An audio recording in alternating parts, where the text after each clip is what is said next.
apa kalian ini ya, para Wahabi ini takut kehilangan pengikut ya, sehingga membuat para Wahabi ini tidak bisa berpikir jernih lagi ya. Jadi mereka ini ya karena mungkin nervous, karena mungkin mereka ini takut kehilangan pengikut, maka mereka terus menampilkan keburukan-keburukan atau kesalahan-kesalahan yang dilakukan oleh kelompok Aswaja ya, dari warga Nahdien ya terutama. Ya roh nanggone wali ngoten niku lho Bu. Itu tujuannya apa? Bukan minta kepada walinya, tapi apa? Ngerayu. Hai walinya Allah, tolonglah bilangkan ke Allah, ngeten dungo. Jadi itu namanya tawasul. Paham nggih? Nah, kaum muslimin, itu ajaran yang kacau kaum muslimin ya. Ajaran untuk meminta kepada orang yang sudah meninggal dunia dengan kedok tawasul. Ini tawasul yang berbentuk kesyirikan kaum muslimin. Sehingga cara memahami kadang tawasul itu kan ya kalau minta, kalau Pak Presiden ketemu Presiden susah kan lewat menteri. Loh, ini kan kurang ajar. Kepada Allah tidak begitu. Ini biasanya ahli tawasul ini salah menjelaskan tentang tawasul. Yang senang tawasulan salah menerjemahkan makna tawasul. Sehingga yang anti tawasul tambah jadi karena salah memahamkan makna tawasul. Tawasul itu bukan menjadikan orang perantara, bukan. Memang seperti itulah gambaran orang yang bertawasul. Justru apa yang dicontohkan oleh Ning Umi Laila itu untuk mengajari masyarakat ya, agar tidak salah dalam bertawasul ya, dalam berperantara, biar tidak terjerumus dalam kesyirikan. Mengenai tawasul itu justru Bu Yahya yang salah. Di sini Bu Yahya yang salah. Yang namanya bertawasul ya berarti tidak langsung. Nah, namanya aja kan bertawasul, berperantara ya. Berarti tidak langsung kepada Allah, tapi lewat perantara. Kalau langsung, itu namanya bukan tawasul lagi ya saudaraku. Kalau langsung, itu namanya bukan bertawasul lagi. Tapi itu namanya kita berdoa kepada Allah. Assalamualaikum warahmatullahi wabarakatuh. Bismillahirrahmanirrahim. Alhamdulillahirabbil alamin wa bihi nasta'inu ala umurid dunya waddin. Wassalatu wassalamu ala asyrafil anbiya wal mursalin Sayyidina wa maulana Muhammadin wa ala alihi wa sahbihi ajma'in amma ba'd. Para pemirsa sebangsa dan setanah air dimanapun Anda berada yang berbahagia, terima kasih Anda semua masih bersama dengan saya Normas Nur Rahmat Asmawi di Normas Channel. Pada kesempatan yang berbahagia ini saya akan menanggapi sebuah channel YouTube yang bernama Pemberantas Kemaksiatan yang mengomentari pernyataan Ning Umi Laila mengenai tawasul.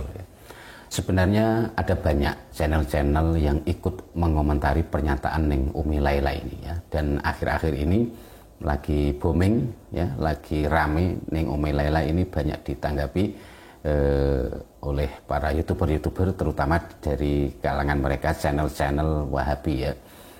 Jadi ini mereka mendapatkan makanan yang empuk ya. Sebenarnya ada banyak channel-channel yang ikut mengomentari pernyataan Ning Umi Laila ini. Tapi saya pilih yang ini aja karena tanggapan saya untuk channel ini saya kira sudah cukup untuk menjelaskan channel-channel lainnya yang senada dengan channel ini. Kalau menyimak isi video-video yang ada di channel ini jelas menunjukkan channel ini dari kalangan Wahabi ya, atau dari corongnya Wahabi ya. Ya seperti sudah kita lihat di berbagai channel-channel YouTube yang suka mendiskreditkan, yang suka memojokkan amalan-amalan orang NU.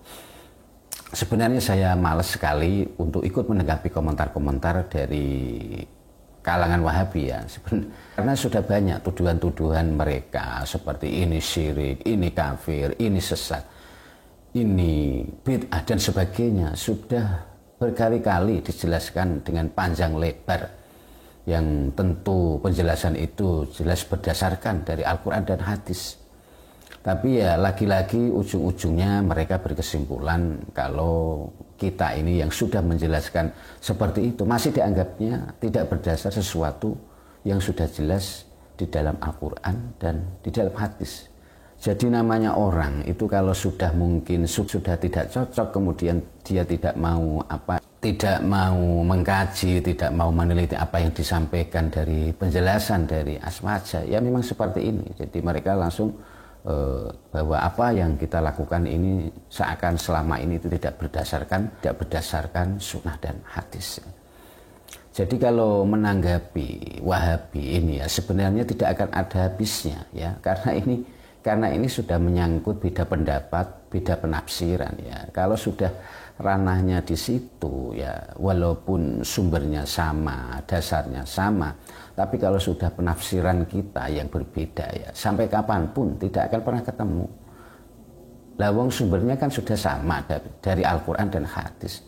Ini kan cuma beda pendapat, beda penafsiran. Lah kalau penafsirannya memang sudah berbeda dari sononya ya tidak akan pernah ketemu ya. Sebenarnya ini sudah sering diperbincangkan, ini sudah sering diperdebatkan ya masalah-masalah seperti ini ya. Tapi mau bagaimana lagi, tapi karena dari Wahabi ini, dari saudara-saudara kita Wahabi ini belum bisa menghargai perbedaan pandangan, perbedaan penafsiran. Mereka masih merasa paling benar sendiri. Kalau ada kelompok yang tidak sejalan dengan pemikirannya, mereka langsung ya syirik, bid'ah dan sebagainya. Itu sudah menjadi kebiasaan mereka. Maka sangat diperlukan sekali kalau sudah keadaan seperti ini ya, sangat diperlukan sekali dari kalangan warga Nahdliyin ada yang meluruskan tujuan-tujuan mereka. Karena kalau hal semacam ini dibiarkan, tidak ada yang meluruskan, maka bagi warga NU yang masih awam ini akan dianggap sebagai sebuah kebenaran. Sementara amaliyah orang NU sendiri dianggap salah. Nah ini yang kita khawatirkan. Soalnya ternyata mereka dari kalangan Wahabi ini lebih banyak yang di dalam YouTube ini ya. Mereka lebih banyak menguasai di channel-channel YouTube ini. Kalau saya melihat faktanya mereka. Jadi kalau kita warga Nahdliyin tidak menanggapi hal-hal semacam ini dalam media sosial seperti ini ya, maka akibatnya yang sering berinteraksi di media sosial seperti YouTube ini, maka mereka akan mudah terpengaruhi ya. Untuk itulah saya sebagai warga NU yang berhaluan Ahlussunnah wal Jamaah merasa terpanggil untuk ikut selalu menanggapi komentar-komentar Wahabi yang berisi tuduhan-tuduhan keji semacam itu ya, yang saya enak sendiri seperti ini ya. Baik, sekarang yang menarik untuk saya tanggapi di sini adalah ketika dalam sebuah pengajian Ning Umay Laila itu memberikan contoh cara bertawasul ya. Tapi kemudian oleh channel Wahabi ini dianggap sebagai sebuah kesyirikan ya. Apa yang dicontohkan oleh Ning Umay Laila itu adalah sebuah kesyirikan. Dan Wahabi tersebut juga mencoba membandingkan dengan apa yang disampaikan Buya Yahya yang dianggapnya lebih bisa diterima daripada apa yang disampaikan oleh Ning Umay Laila. Baik, sebelum kita tanggapi tuduhan tersebut, lebih jelasnya mari kita simak dulu isi video di channel tersebut. Setelah kita simak, baru nanti akan kita tanggapi. Tapi sebelum saya putar, saya disclaimer dulu dan dengarkan beberapa penjelasan saya dulu ini ya. Ya, bahwa tanggapan saya di sini atas pembelaan terhadap apa yang disampaikan oleh Ning Umay Laila itu hanya untuk membenarkan tentang masalah tawasul saja ya. Jadi tanggapan saya di sini itu hanya untuk membenarkan tentang tawasul saja yang disampaikan oleh Ning Umay Laila. Adapun mungkin dalam isi ceramah Ning Umay Laila yang lain yang mungkin ada kesalahan, berarti belum tentu saya membelanya, karena saya memang belum menanggapi ya. Dan ini yang perlu dipahami oleh saudaraku ya dari kalangan Wahabi adalah belum menanggapi itu bukan berarti membenarkan dan mendukung atau menyalahkan ya. Menyalahkan apa-apa yang disampaikan dari Ning Umay Laila atau mendukung dari apa-apa yang disampaikan oleh Ning Umay Laila ya. Sebagaimana tuduhan semacam ini itu sering dialamatkan oleh kalangan Wahabi ya, di channel-channel Wahabi seperti ke MUI, ke PBNU ya, yang ketika ada Kiai Ustadzah Bansar melakukan kesalahan, mereka ini langsung bilang kayak begini kok dibiarkan ya, kayak begini kok dibiarkan oleh MUI, kayak begini kok dibiarkan oleh PBNU, kayak begini kok mendapatkan sertifikasi dan sebagainya. Jadi mereka ini sudah sudah biasa menggeneralisir ya, menyamaratakan ketika ketika ada orang berbuat kesalahan, ketika ada orang berbuat ada tindakan yang salah, terus mereka ini seperti menjustis, menganggap bahwa seakan-akan perbuatan mereka itu salah semua. Terus kemudian ini kok dibiarkan, ini kok. Padahal mereka itu yang misalkan yang lolos sertifikasi, yang lolos istilahnya dai, lolos sertifikasi, itu kan memang sebelumnya sudah dilihat track recordnya. Ya tentu jelas apa yang disampaikan itu jelas banyak kebenarannya, banyak yang tidak menyimpang ya. Kalau kemudian hari ternyata apa yang disampaikan oleh orang-orang itu ya, oknum-oknum dai atau oknum-oknum kiai atau oknum-oknum bahasa itu ada yang salah, itu ya bukan salahnya MUI, bukan dibiarkan. Tapi memang namanya manusia itu kadang ya ada salahnya. Tapi yang aneh ini dari kalangan Wahabi ini kemudian seakan digeneralisir, disamaratakan, ada berbuat sedikit saja kemudian dianggap seakan-akan salah semua. Inilah perbuatan mereka ya. Hal semacam ini tentu mudah sekali kita jumpai di channel-channel Wahabi ya. Biasanya ya sekali saja ada kiai atau ustadzah atau mungkin banser yang ada salah dalam ceramahnya atau ada yang salah dalam tindakannya, maka itu langsung digebiah ya, disamaratakan. Dan kemudian ini menjadi makanan empuk mereka ya, dijadikan bulan-bulanan untuk memojokkan aswaja.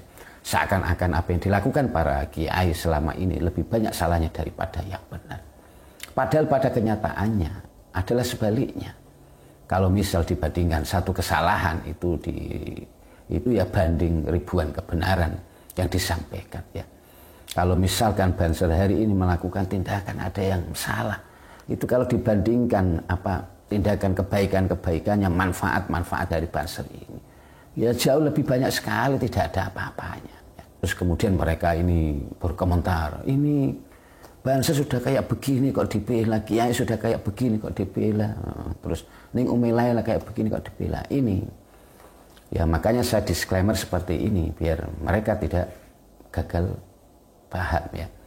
Ya masih segar dalam ingatan kita kemarin ya, ketika ada banser atau kiai sedikit saja melakukan kesalahan, langsung mereka posting terus-menerus dan dibesar-besarkan. Seakan-akan tidak ada kebenarannya dan kebaikannya sama sekali ya. Padahal kebaikannya yang sangat jauh lebih banyak daripada kejelekannya. Sama sekali mereka tidak pernah berani menampakkannya. Mereka tidak pernah berani menampilkannya di channel-channel YouTube mereka. Entah, saya tidak tahu alasannya, entah karena mungkin mereka ini takut kalau para pengikut Wahabi sampai tahu kebaikan-kebaikan ya, ceramah-ceramah yang santun dari ulama-ulama atau kiai-kiai kita, ceramah-ceramah yang memang lebih bisa diterima. Kalau misalkan dari kalangan mereka ini bisa tahu ya, mungkin mereka khawatir bisa jadi malah para pengikut dari Wahabi ini berbondong-bondong hijrah ke aswaja. Mungkin itu yang ditakutkan oleh mereka ya. Sebenarnya kalau mereka mau fair ya, ingin menunjukkan kebenaran ya, ingin mencerahkan umat, ingin mencerdaskan umat, kenapa para Wahabi ini justru hanya sibuk mempertontonkan keburukan-keburukan kelompok lain, orang lain aja? Kenapa mereka sibuk mempertontonkan keburukan-keburukannya aja? Kenapa tidak berani menampakkan kebaikan-kebaikan orang lain yang justru itu lebih banyak? Kan seharusnya yang perlu dicontoh itu adalah kebaikan-kebaikan. Kenapa mereka hanya menampilkan keburukan orang ya? Apa kalian ini ya, para Wahabi ini takut kehilangan pengikut ya, sehingga membuat para Wahabi ini tidak bisa berpikir jernih lagi ya. Jadi mereka ini ya karena mungkin nervous, karena mungkin mereka ini takut kehilangan pengikut, maka mereka terus menampilkan keburukan-keburukan atau kesalahan-kesalahan yang dilakukan oleh kelompok aswaja ya, dari warga Nahdien ya terutama. Ya ini disclaimer dari saya dan penjelasan dari saya ya. Baik para pemirsa semua yang berbahagia, mari kita simak saja video dari channel pemberantas kemaksiatan ini ya. Kemudian nanti kita tanggapi. Dan kaum muslimin, kali ini kita akan kembali membahas ceramah dari seorang perempuan, Neng Umilaila, yang sebelumnya kita sudah membahas ceramah dari Neng Umilaila yang mengajarkan tentang tata cara sholat, tentang tata cara wudhu yang ngawur kaum muslimin ya. Yang salah dia benarkan, yang benar dia salahkan. Dan kali ini kita akan kembali membahas ceramah dari Neng Umi Laila, di mana ceramahnya ini lebih fatal lagi kaum muslimin ya. Dan coba kita langsung saja simak videonya kaum muslimin. Ziarah nanggone wali ngoten niku lho, Bu. Itu tujuannya apa? Bukan minta kepada walinya, tapi apa? Ngerayu. Hai walinya Allah, tolonglah bilangkan ke Allah, ngeten dungo. Jadi itu namanya tawasul. Paham nggih? Nah kaum muslimin, itu ajaran yang kacau kaum muslimin ya. Ajaran untuk meminta kepada orang yang sudah meninggal dunia dengan kedok tawasul. Ini tawasul yang berbentuk kesyirikan kaum muslimin. Meminta kepada orang yang sudah meninggal dunia.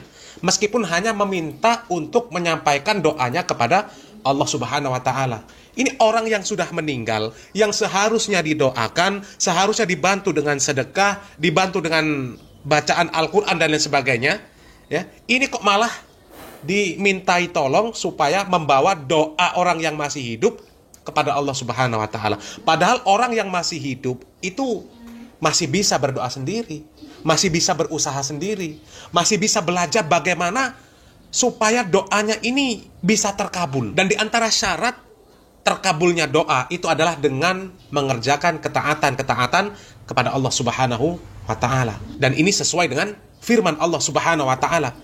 Wa idza sa'alaka 'ibadi 'anni fa inni qarib ujibu da'watad da'i idza da'an falyastajibu li wal yu'minu bi la'allahum yarsyudun. Kan seperti itu kaum muslimin ya.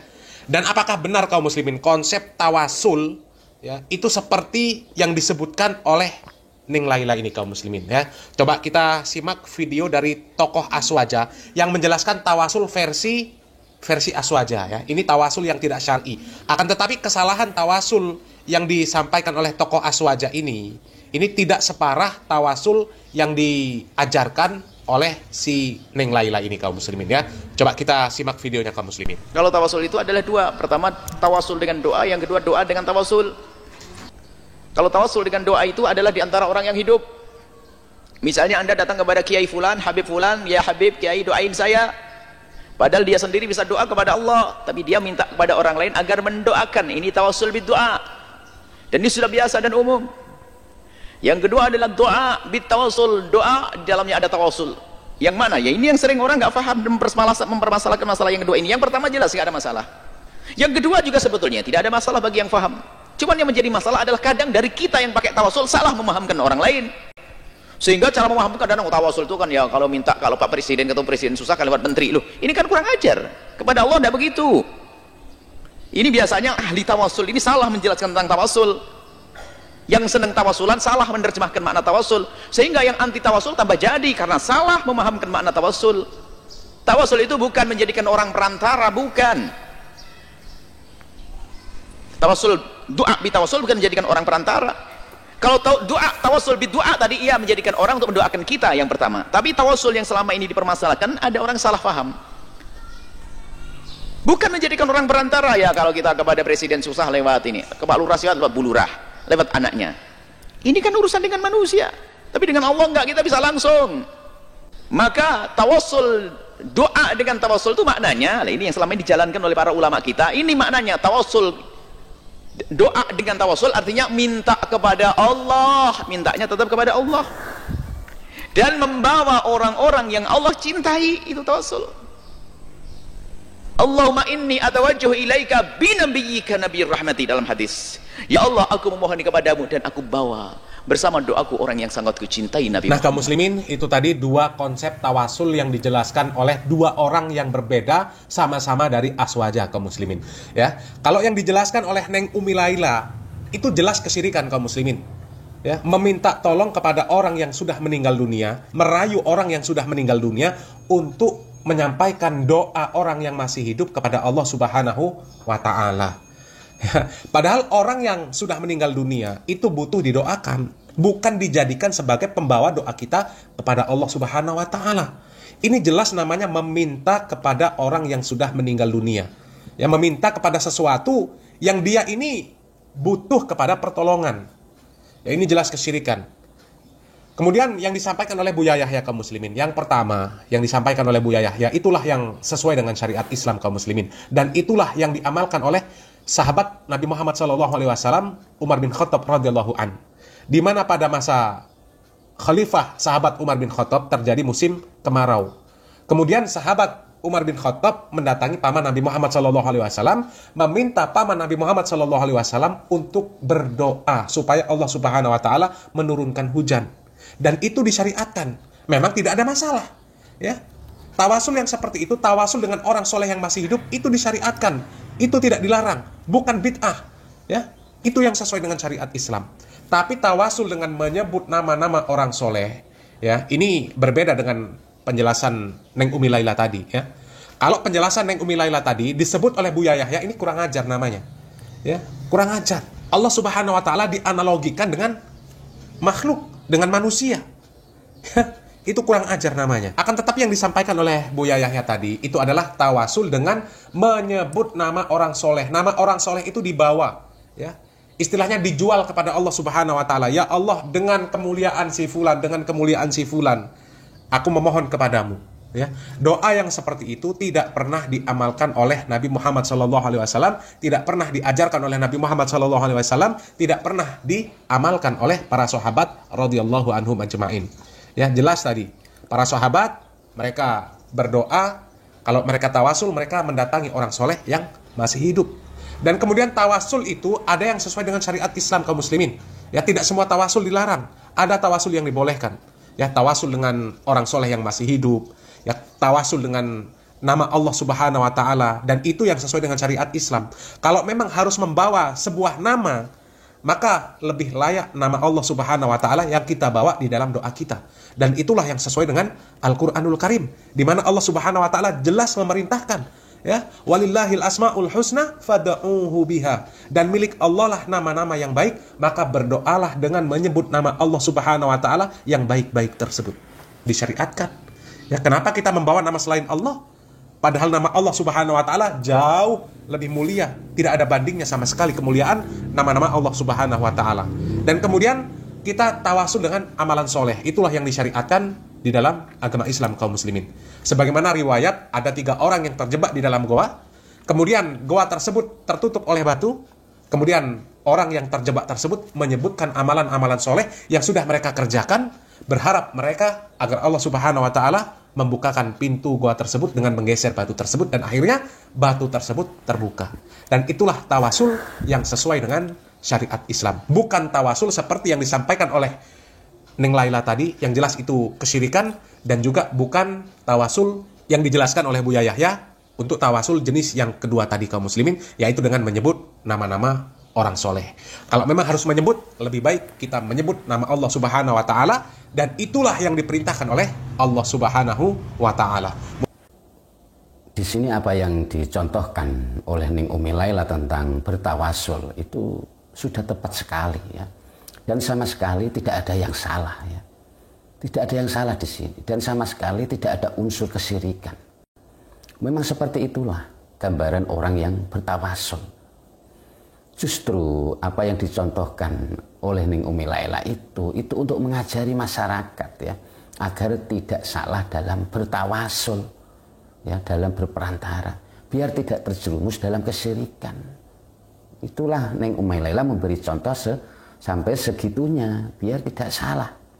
Soalnya kalau tidak dijelaskan seperti itu, dikhawatirkan masyarakat nanti tidak menjadikan orang soleh yang dijarahi itu sebagai perantara, tapi nanti malah mintanya justru malah sama orang yang soleh, bukan minta kepada Allah Subhanahu Wa Taala. Inilah perlu dijelaskan cara kita bertawasul, ya, sebagaimana yang digambarkan Umi Laila itu. Jelas sekali di situ minta bantuan pada orang yang soleh, ya. Jelas sekali apa yang dicontohkan Umi Laila di situ itu meminta bantuan pada orang yang soleh dengan cara merayu, ya. Seperti tidak ubahnya kita merayu, minta bantuan sama orang yang masih hidup, ya. Seperti kita minta bantuan sama teman kita, saudara kita, atau guru kita, kiai kita, orang tua kita. Ya seperti itu, sama seperti orang yang masih hidup. Terus yang menjadi pertanyaan adalah kenapa hal seperti ini oleh channel Wahabi ini dan channel-channel Wahabi lainnya dianggap sebuah kesyirikan, perbuatan syirik. Terus syiriknya ini di mana ya? Kalau perbuatan semacam ini dianggap syirik, maka setiap perbuatan meminta bantuan dengan cara merayu dilakukan semua manusia yang ada di dunia ini, ya maka itu akan dianggap syirik. Ya padahal kita namanya manusia itu ya minta bantuan sama orang lain, minta bantuan sama sesama manusia, minta tolong, minta didoakan dan sebagainya. Ini sudah menjadi kebiasaan manusia. Ya hanya sampai di situ, minta bantuan, minta pertolongan manusia. Tapi dalam tolong menolong antar manusia ya tidak ada lebih dari situ. Ya kalau hal semacam itu kemudian dianggap syirik, ya maka perbuatan kita semua ya syirik, termasuk si channel Wahabi ini yang menganggap syirik itu ketika dia minta bantuan, pertolongan sama temannya, ya sama orang tuanya, sama gurunya, sama ustadznya ya berarti Anda itu bisa dianggap sebagai syirik ya. Kemudian kalau dianggap syirik itu mungkin minta bantuan sama orang yang sudah meninggal ya, ini kan alasan mereka. Nah, kalau hal semacam itu dianggap syirik ya, saya tanya, itu dalilnya dari mana? Kalau mungkin yang dimaksud dalam sebuah hadis itu khusus ya kepada orang soleh yang masih hidup ya. Dalam hadis itu mungkin maksudnya untuk orang soleh yang masih hidup. Berarti ya, oke mungkin katakanlah begitu ya.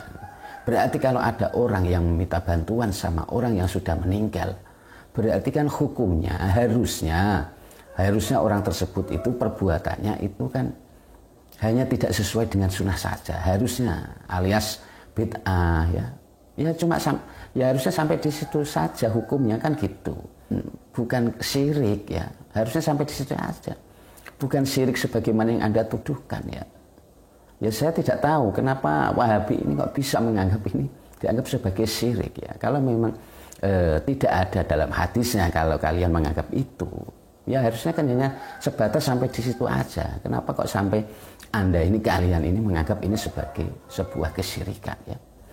Terus kalau syiriknya itu di mana ya? Sebenarnya mereka ini ya, para kalangan Wahabi ini ya, saudara-saudara Wahabi ini kok selalu bilang syirik itu bid'ah dan sebagainya. Sebenarnya kalian ini paham enggak, tahu enggak artinya tentang syirik itu? Paham enggak kok hal semacam ini bisa dianggap sebagai kesyirikan? Paham enggak kalian ini? Tahu enggak definisi tentang syirik itu kalian? Kalau kalian memang belum paham atau mungkin paham tapi pura-pura tidak paham, tidak tahu, ini saya jelaskan lagi tentang arti syirik itu ya. Definisi syirik itu saya jelaskan. Yang dinamakan syirik itu adalah menyekutukan Allah ya, atau menganggap ada makhluknya Allah yang punya kemampuan sama seperti Allah ya seperti bisa memberi rezeki, bisa memberi kebahagiaan, bisa memberi keselamatan dan sebagainya. Itu yang dimaksud syirik. Berarti kita menganggap ada makhluknya Allah, ada selain Allah, itu mempunyai kesamaan dengan Allah. Ini namanya menyekutukan. Itu yang arti syirik ya. Jadi dengan melihat definisi syirik ini, tentu apa yang dicontohkan oleh Ning Umi Laila mengenai tawasul tersebut jelas bukan syirik. Jelas bukan syirik ya. Syiriknya di mana? Dan tidak ada satupun dalil ya, baik dari Al-Quran maupun hadis yang kami jumpai, kalau minta bantuan atau minta pertolongan pada orang yang sudah meninggal adalah perbuatan syirik ya. Tidak ada satupun dalil hadis dari Al-Quran maupun dari hadis bahwa minta bantuan terhadap orang yang sudah meninggal itu dianggap sebagai syirik, sebuah kesyirikan ya. Ini catat, ini penting ya, ini perlu digarisbawahi, dicatat dulu ya. Sementara yang dimaksud dalam Al-Quran sebagai perbuatan syirik itu bukan meminta bantuan pada orang yang masih hidup atau yang sudah mati.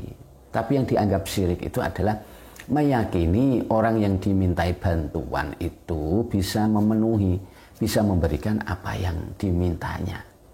Ya, bisa memberikan rezeki, bisa memberikan keselamatan, bisa memberikan kebahagiaan. Itu yang dimaksud dalam Al-Quran. Jadi meyakini ada makhluknya Allah, ada orang yang bisa ikut memberikan, bisa memberikan kebahagiaan, ya, bisa memberikan apa itu keselamatan.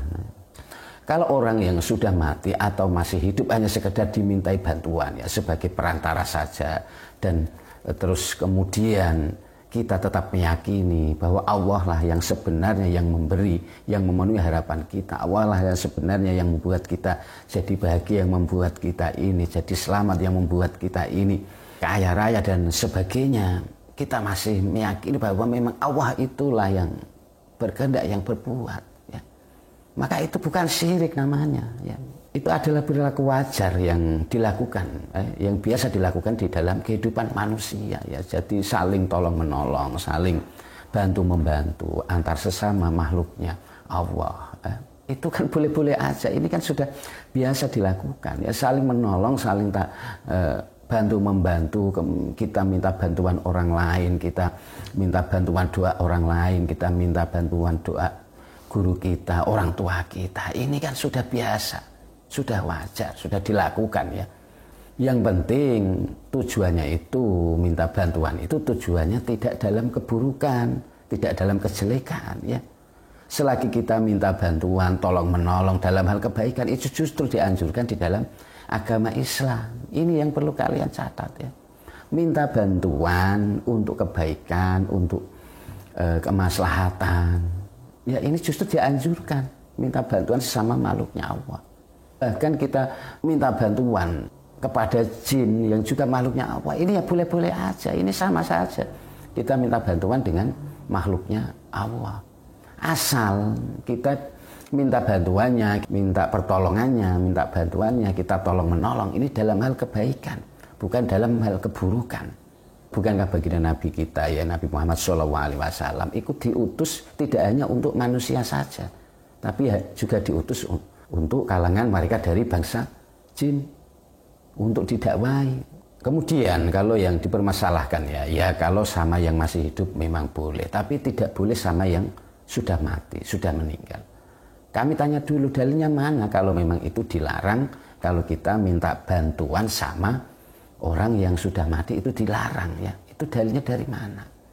Sebenarnya yang membuat saudaraku dari Wahabi ini ya menganggap kita minta bantuan terhadap orang yang sudah mati, sudah meninggal, itu dianggapnya syirik ya. Sebenarnya yang membuat mereka ini menuduh itu syirik.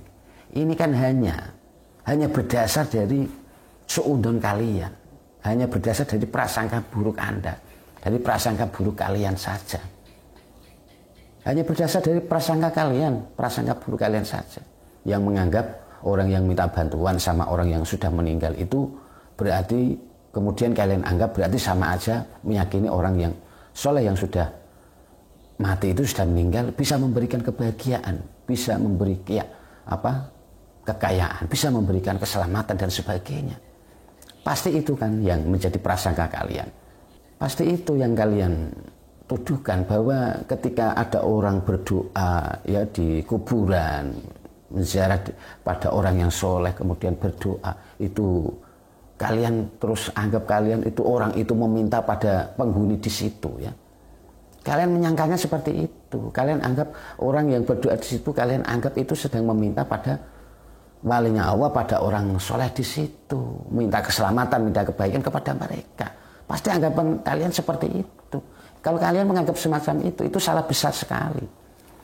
Salah besar kalau kalian menganggap seperti itu ya.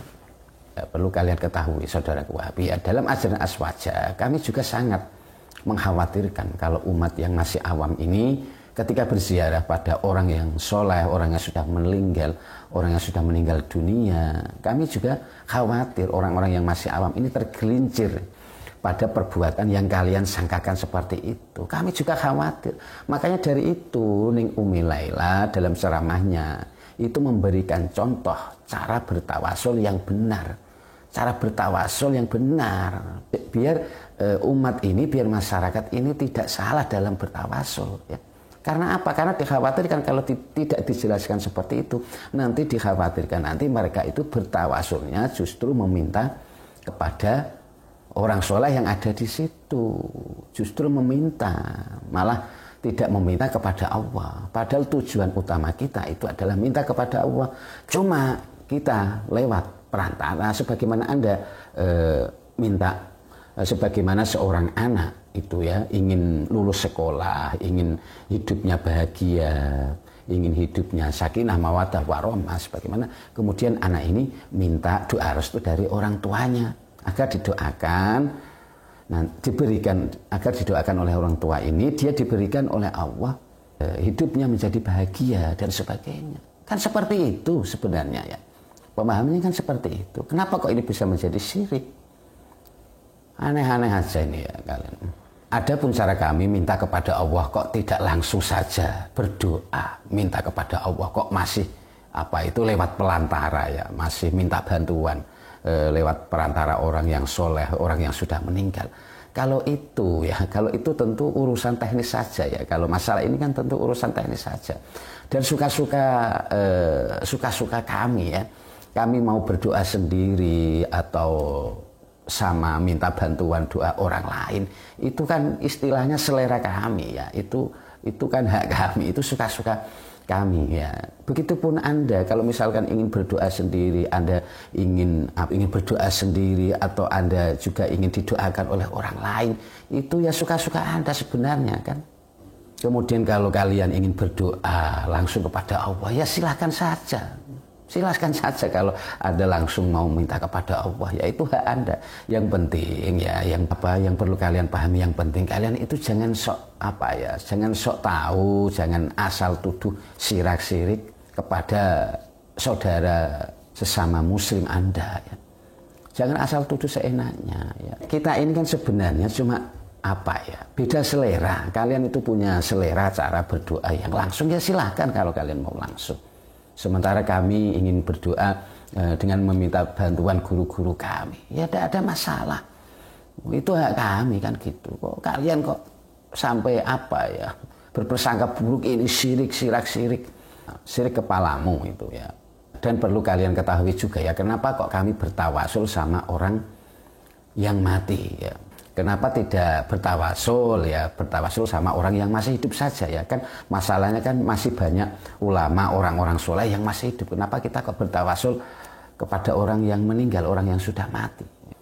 Ini perlu kalian pahami bahwa tujuan kami kenapa kok sama orang yang meninggal ini ada dasarnya, jadi kita itu tidak ngawur, kami tidak ngawur ya, karena kita berpedoman ada sebuah ayat dalam Al-Quran, yaitu wala tasabanna alladziina qutilu fi sabilillahi amwata bal ahyaun inda rabbihim yurzaqun. Jangan kamu kira orang yang meninggal dalam keadaan mati saja, jangan kamu kira mereka itu sudah mati ya. Tapi sebenarnya mereka itu hidup dan masih diberi rezeki oleh Allah Subhanahu wa taala. Nah, ayat ini membuktikan kalau orang yang soleh yang sudah meninggal itu hidup dan Allah masih memberikan rezeki kepadanya. Jadi kalau berpedoman dengan ini tentu tidak ada bedanya ya, orang yang soleh yang masih hidup dan yang sudah meninggal, karena yang mati itu hanya jasadnya aja, sementara rohnya itu masih hidup, rohnya masih ya. Kalau kalian meyakini bahwa orang yang sudah meninggal tidak bisa berbuat apa-apa, ya itu terserah kalian. Tidak bisa memberikan manfaat apa-apa, ya terserah kalian. Kalau memang kalian menganggap seperti itu, tidak apa-apa, itu terserah ya. Tapi jangan salahkan kami kalau kita meyakini bahwa orang yang sudah meninggal, orang yang sudah mati itu masih bisa mendoakan kita, masih bisa memberikan manfaat kepada kita, bisa mendoakan kita, bisa mendoakan murid-murid, dan bisa mendoakan anak-anaknya. Loh, kalau kami meyakini hal semacam itu, apa itu dianggap syirik? Syiriknya di mana? Kan begitu. Lah kalau kalian menganggap itu tidak bisa mungkin, ya silakan ya. Silakan aja, tidak apa-apa ya. Yang penting kalian tidak menyalahkan ya. Ini perlu kalian pahami, dan sebenarnya hal semacam ini itu sudah sering dijelaskan ya, sudah sejak lama ini sudah sering dijelaskan berkali-kali. Tapi ya seperti ini lagi ya, terus ada sesuatu yang baru lagi, seperti kalian kayak baru tahu aja ya, kayak yang disampaikan Umi Laila ini kan kayaknya sampean baru mendengar aja. Sebenarnya memang seperti inilah memang ajaran aswaja, cara bertawasul, tujuan ziarah kubur itu memang untuk itu ya, mendoakan ya, kita mendoakan kepada ahli kubur, tapi kalau kepada orang soleh kita memang minta doanya kepada mereka ya. Kemudian menanggapi apa yang disampaikan Bu Yayah ya, yang kalian ketengahkan di situ, mengenai tawasul itu justru Bu Yahya yang salah. Di sini Bu Yahya yang salah. Yang namanya bertawasul ya berarti tidak langsung. Nah, namanya aja kan bertawasul, berperantara ya. Berarti tidak langsung kepada Allah, tapi lewat perantara. Kalau langsung itu namanya bukan tawasul lagi ya saudaraku. Kalau langsung itu namanya bukan bertawasul lagi, tapi itu namanya kita berdoa kepada Allah.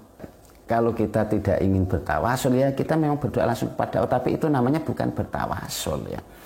Tawasul yang benar itu ya seperti yang dicontohkan oleh Ning Umi Laila itu. Istilahnya kita minta bantuan pada orang yang soleh dengan cara merayu agar orang soleh tersebut mau mendoakan kita ya, supaya hajat kita dikabulkan oleh Allah. Dan ini tentu tidak ada bedanya dengan ketika kita minta bantuan pada kedua orang tua kita, guru kita, saudara kita yang masih hidup. Jadi kalau kalian menganggap apa yang disampaikan Bu Yahya itu yang benar, itu kebalik saudaraku ya. Ya jangan Anda balik ya, yang benar Anda justru salahkan, justru yang salah malah Anda benarkan ya.